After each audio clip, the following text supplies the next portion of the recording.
La rareté de l'eau a marqué l'histoire des Monegros.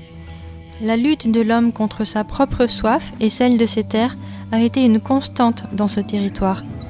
Le travail et la persévérance de beaucoup a permis à cette comarque d'héberger aujourd'hui la surface d'irrigation artificielle la plus grande de toute l'Europe. La recherche, le captage, la conservation et la canalisation de l'eau a été l'obsession des habitants des Monegros dans l'histoire récente. Le désert des Monegros est aujourd'hui un territoire habitable, plein de vie, où nous trouvons les méthodes les plus novatrices d'exploitation de l'eau. Tout ceci a été possible grâce aux hommes et aux femmes de cette comarque et à leur lutte pour obtenir l'eau et convertir ce territoire en une oasis de vie.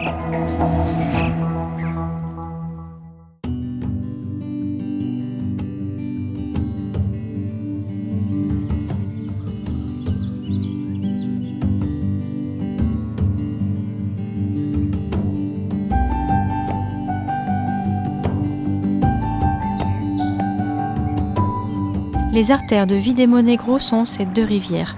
L'Alcanadre et le Flumen donnent un débit irrégulier.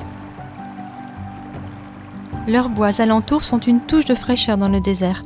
Autour de leur lit, nous trouvons des forêts, bien sûr dépendantes du niveau de la nappe phréatique. Une mosaïque végétale habitée par une grande diversité d'oiseaux.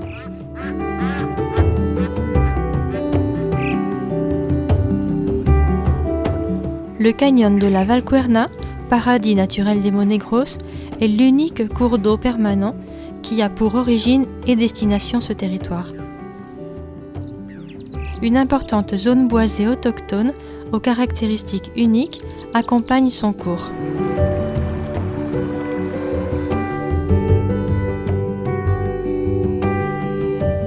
Cet environnement est unique. C'est le plus grand ensemble de lagunes salées de tout le continent européen. Un phénomène hydrogéologique étonnant rend possible sa présence. Les saladas de Bujaralos sont un écosystème singulier. En Asie et dans le nord de l'Afrique uniquement, il est possible de trouver de semblables paysages.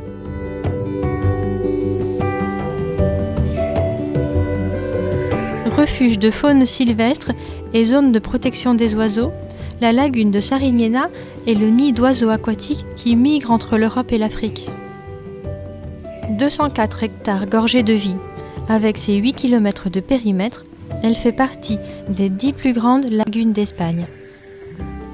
La lagune de Sariñena est le point de rencontre des passionnés d'ornithologie. Le butor est sans doute le joyau ornithologique de ce lieu. Cette espèce, déclarée en danger d'extinction en Espagne et en Aragon, représente à Sariñena la plus grande population connue de la péninsule ibérique.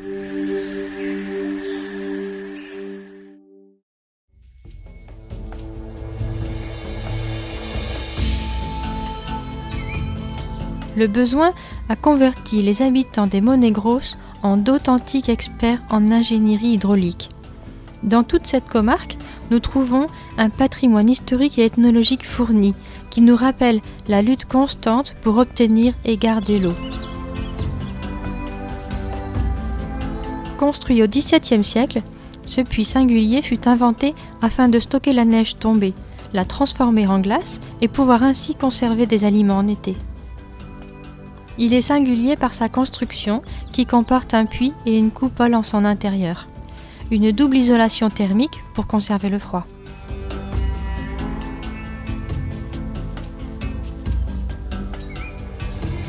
Juan de Albistur construisit le réservoir de la Vierge de Magallanes en 1560 dans l'objectif de recueillir la pluie des toits. L'eau recueillie servait à fournir les pèlerinages qui arrivaient jusqu'à l'Ermitage. Ce réservoir est un des plus grands d'Aragon.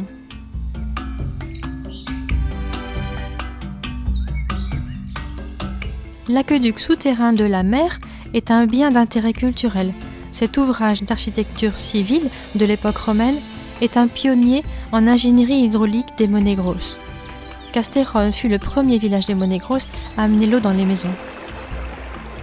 Le puits mer se trouve au centre de 3 vallées. 2 structures canalisantes recueillent l'eau de pluie qui filtre par des trous artificiels. L'eau est versée dans un réservoir et par un petit canal acheminé jusqu'à la source fille du village.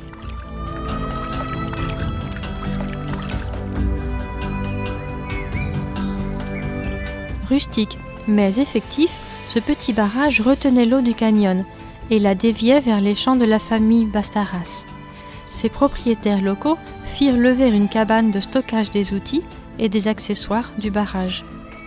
Cette autre construction circulaire, à fausse voûte, fut inventée afin de surveiller que personne ne perturbait l'irrigation.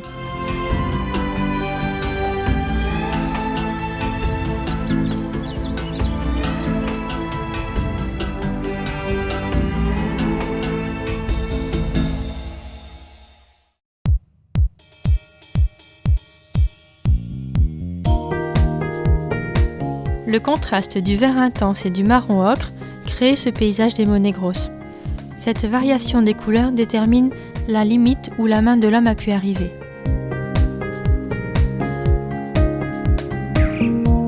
Construit dans les années 60, le canal des Monnaies Grosses est l'infrastructure de base d'irrigation de la comarque.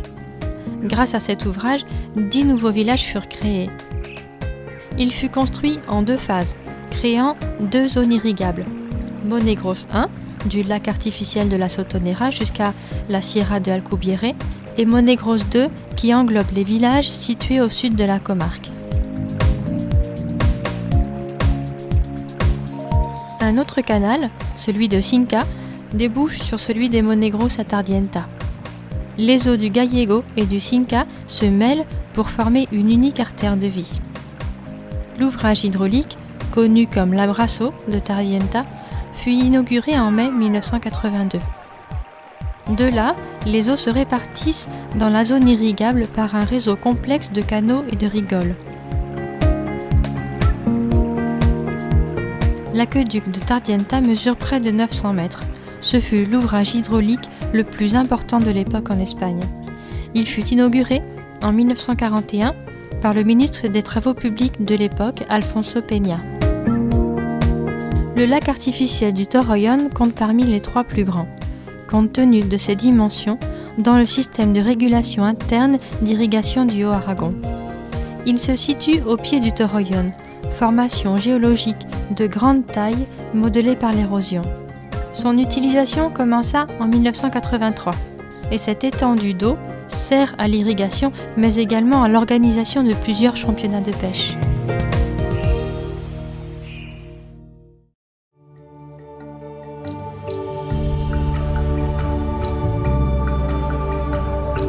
La main de l'homme a permis aux Monnaies Grosses d'être un territoire fertile et habité. La région des Monnaies Grosses est un paysage unique. Le contraste entre le désert et le vert intense de l'entourage de ces zones irrigables lui donne un caractère spécial. L'histoire des Monnaies Grosses est une histoire d'effort et de lutte contre la soif. Une guerre gagnée qui rendit ce territoire tranquille et paisible ainsi que plein de vie.